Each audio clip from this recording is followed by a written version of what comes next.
The sound of a creaking fan hummed softly in the dimly lit living room of the Petersons' small two-bedroom apartment in Chicago.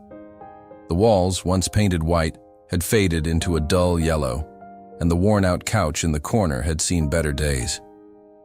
David Peterson sat at the rickety wooden table, staring at the stack of unpaid bills in front of him.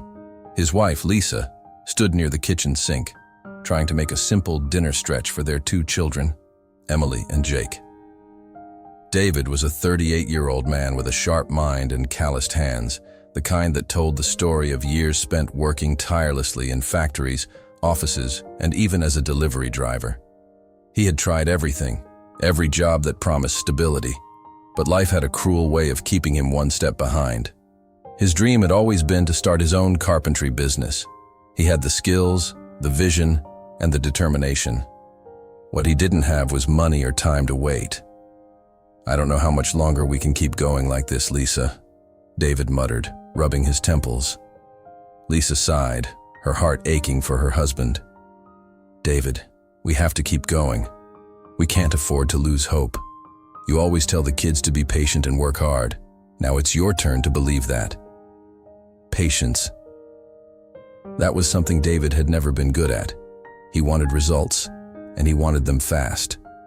The thought of waiting for things to fall into place made his stomach turn.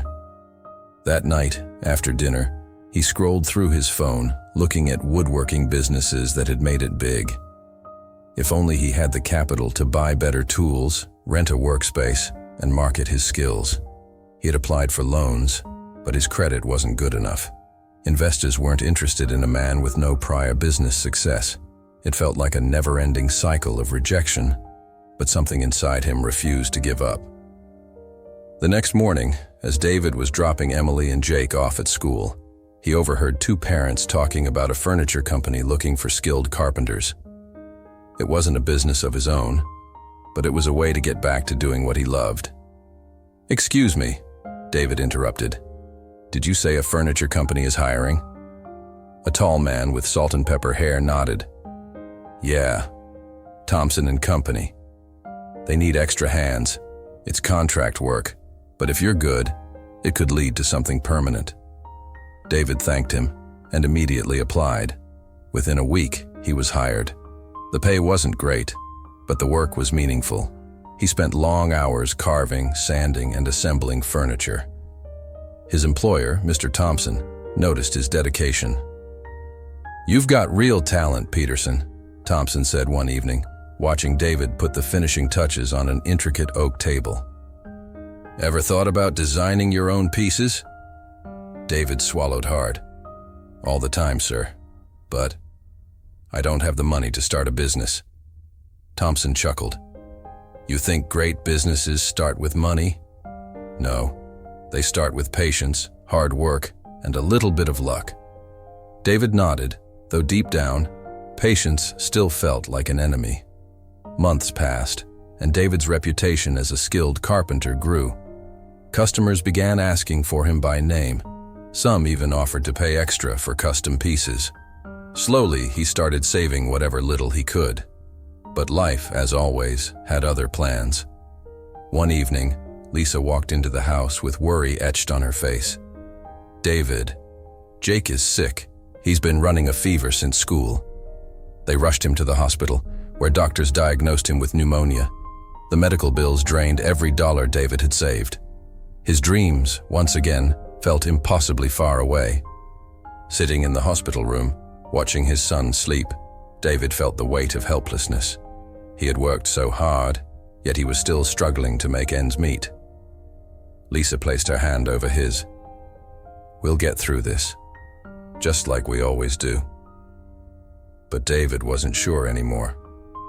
How much longer could he wait for his life to change? After Jake recovered, David returned to work with a heavier heart. His boss noticed. "What's going on, Peterson?" Thompson asked.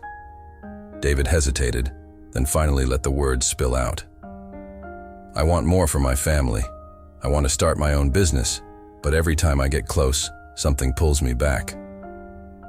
Thompson was silent for a moment before he handed David a small card. "There's a man named Charles Whitmore. He's a retired businessman who helps small entrepreneurs get started. Go see him."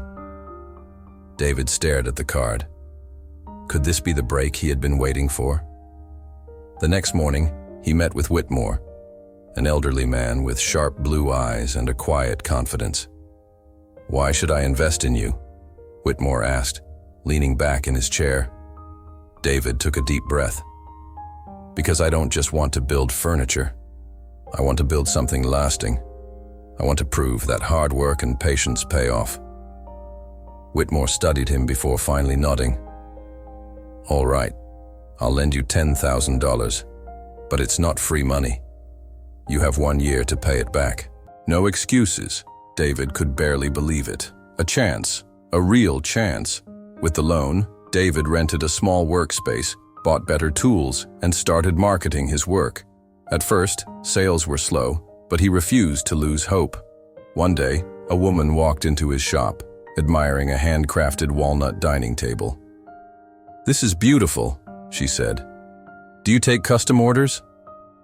David nodded, and that order led to another, then another. Soon, he had more customers than he could handle. Word spread, and within months, his small business grew beyond his wildest dreams. He repaid Whitmore ahead of schedule. One evening, as he locked up his shop, he looked at Lisa, who stood beside him smiling.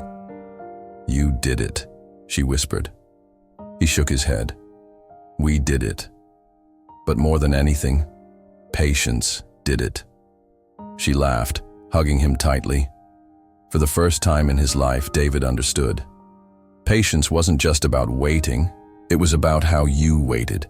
It was about holding on, believing and working even when things seemed impossible. And in the end, it had been worth every second.